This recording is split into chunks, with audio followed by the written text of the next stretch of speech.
today, in 475 cities around the world, there are marches against Monsanto. People just like you who care, who give a shit, all right, about our food, about our families. 2 days ago, I was in Ecuador, a country that the Constitution bans the planting of GMOs. Amazing. I want to tell you a little story, and I'll tell you, first of all, we are winning. We are winning the fight against GMOs. We are absolutely winning. And I want to tell you a story to describe why I say that's true. In January of 1999, in the San Francisco Biotech Conference, Arthur Anderson Company, Monsanto's consultant, described how they had worked with the executives and asked them first, what is your ideal future in 15 to 20 years? And they described a world in which 100% of all commercial seeds were genetically engineered and patented. And Anderson worked backwards from that goal to create the strategy and tactics to achieve it. In 2007, 15% of Americans said they avoided or reduced GMOs. Last year, it was 40%. In 2012, 51% of Americans were concerned about the effect of GMOs on their health. Within a year, it went up 10% to 61%. Now we have a situation where the major food companies realize that they're losing money by continuing to use GMOs. They're quietly removing GMOs and not getting announced or considering doing it depending on who announces. We predict that within the end of this year or the latest next year, we will see a tipping point of consumer rejection against GMOs in the United States. The propaganda, the disinformation that has been routinely dispensed by Monsanto and its allies has had a major effect. That's why the mainstream media now is awash in stories of how safe GMOs are and how utterly out to lunch those of us with concerns are.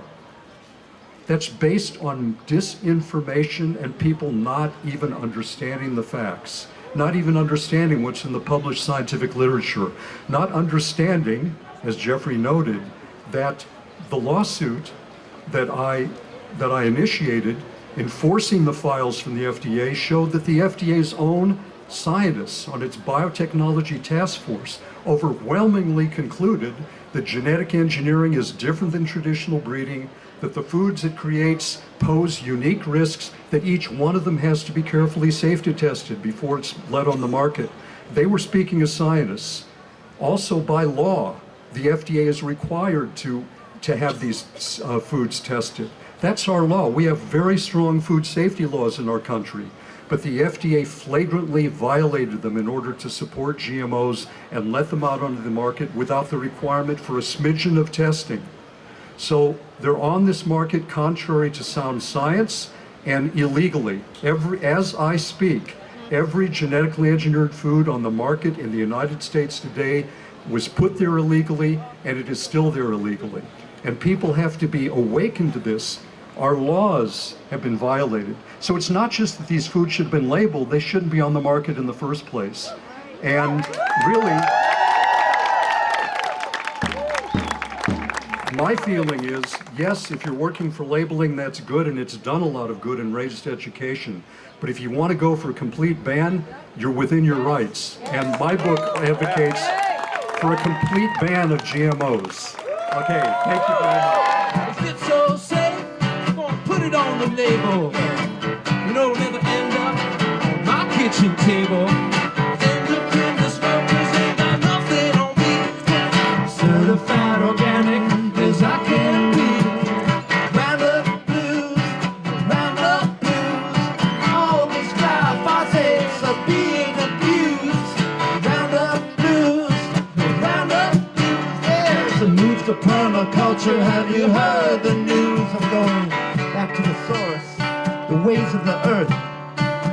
I know what the land and the water is worth. We let the future be bought and sold. In 7 generations, what will they be told? The revolving door at the FDA, they're experimenting with our DNA. We're just guinea pigs and it's money lust.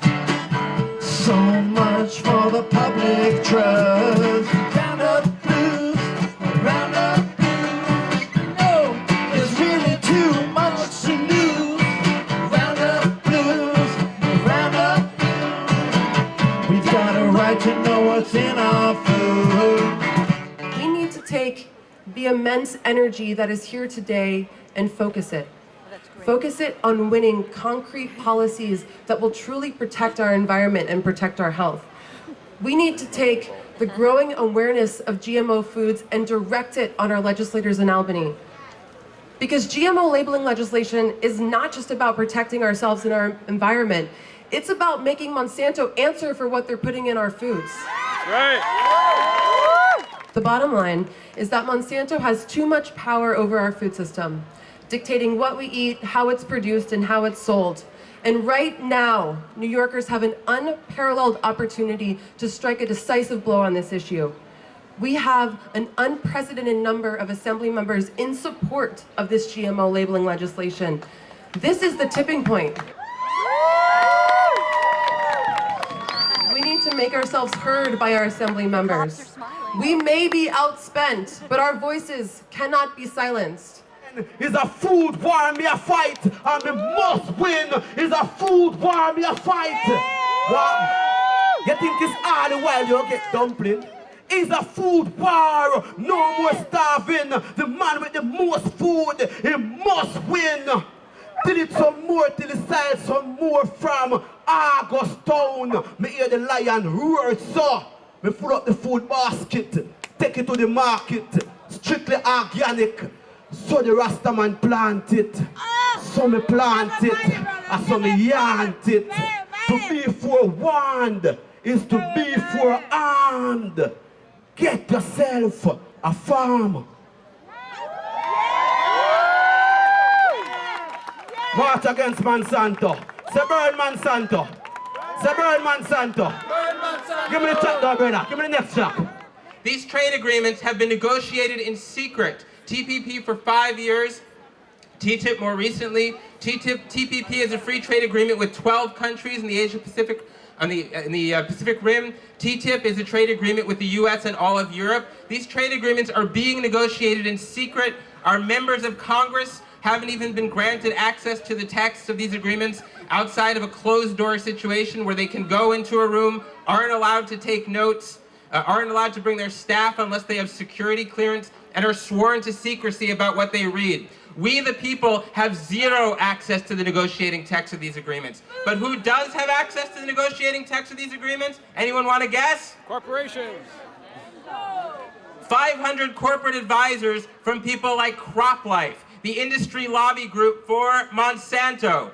So these are the people really writing the rules of these trade agreements. So what do these agreements look like? Well, built into these agreements, they have rules that will potentially ban GMO labeling. They're building in rules that will potentially make it impossible to ban dangerous pesticides by using the precautionary principle. They basically wanted to release toxic chemicals into the environment first and then find out what they do later. We are all the experimental models of corporations like Monsanto. They don't care that these pesticides are wiping out bees. They don't care about anything but their profits. And the people greasing the wheels for this corporate power grab are our Congress and above all, President Barack Obama. Food, motherfucking food's what it's all about. Brash, noisy, dashing everything. Books, newspapers, thoughts.